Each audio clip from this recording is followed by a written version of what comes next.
At least এইবার তো আর বাড়ি যাওয়া হবে না। হাই হ্যালো এভরিওয়ান, আমি সোনাই, আর আজকে আমি তোমাদের সাথে আমাদের ব্যাক টু হোমের একটা ব্লগ শেয়ার করছি।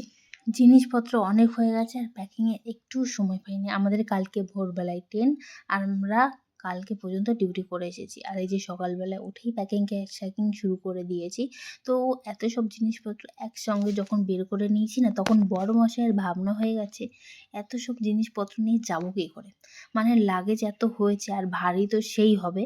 তো সেই ভাবনায় আমার বরমশাইয়ের কোশ্চেন, আদৌ কি বাড়ি পৌঁছাতে পারবো এত জিনিসপত্র নিয়ে? টিটিওয়ালা মনে হয় ট্রেন থেকেই নামিয়ে দেবে। এটা আমার বরমশাইয়ের ভাবনা। কি বলবো বলো? সেই কারণেই প্রথমে কথাগুলো বলা। তো যাই হোক, আমার প্যাকিং হয়ে যাওয়ার পর এখানে আমরা একটু চা খেয়ে নিচ্ছিলাম। আর চায়ের সাথে বরমশাইকে আমি মুড়ি মাখিয়ে দিয়েছিলাম, আর আমার ফেভারিট চিনি বিস্কুট, যেটা আমি চায়ের সাথে খাই। নর্মালি আমি চা খাই না, কিন্তু ঘরে যখনই আমার পছন্দের বিস্কিট কিছু থাকে তখনই আমি চা খাই।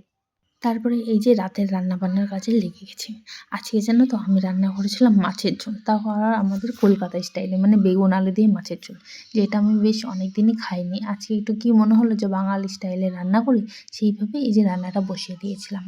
তোমাদের একটা মজার কথা বলি, বাড়ি আসার আগে যখন প্যাকিং করছিলাম তখন আমি ভিডিও ক্লিপগুলো একটাও নিইনি।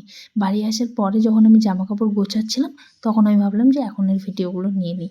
আসলে কি বলবো, ওই সময় এত জিনিসপত্র বের করে নিয়েছিলাম যে ভিডিও করতে আর ইচ্ছাই করছিল না। আগে প্যাকিংটা কমপ্লিট করতে হবে, আর সময়ও হাতে কম ছিল। আর তারপর যখন বাড়ি এসে জামা কাপড়গুলো গোছাচ্ছিলাম না, তখন আমি এই ভিডিও ক্লিপগুলো নিয়েছিলাম। কি মজাদার একটা বিষয় ভাবো, আগে নিইনি, পরে জামা গোছানোর সময় ভিডিও নিচ্ছি। আমার তো ভেবেই হাসি পাচ্ছে। তারপর ফটাফট রাতের খাওয়াটা সেরে আমরা রেডি হয়ে চলে গেছিলাম স্টেশনের দিকে। আমাদের ট্রেন রয়েছে ভোর 4টের সময়, আর আমাদের রুম থেকে স্টেশনটা বেশ অনেকটা ডিস্টেন্সে।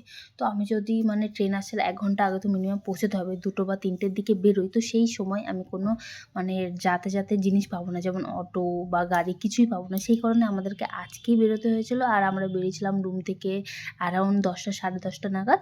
তারপরে আমরা স্টেশনে গিয়ে অনেকটা সময় কাটিয়েছি, আর মশার কামড়ও খেয়েছি। টাইম মতো স্টেশনে এসেও কোনো ফায়দা হয়নি। ট্রেনটা বরাবর 2 ঘন্টা লেট ছিল। 4টেই ট্রেন ছিল, সেই ট্রেনটা ছেড়েছে 6টার সময়। ভাবা যায় জায়গা থেকেই 2 ঘন্টা লেট। কি বলবো, এত বিরক্তি লাগছিল স্টেশনে দাঁড়িয়ে 10:30টায় আমরা আগের দিন এসেছি, আর পরের দিন সকাল 6টা পর্যন্ত।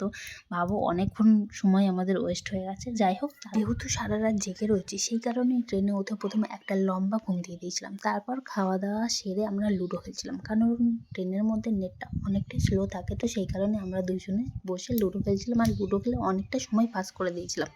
তারপর পরের দিন সকালবেলায় এই যে আমি নেমে গেছি কলকাতাতে, আর এখানে এসেই একটা স্বস্তি অনুভব হচ্ছে, কি বলবো।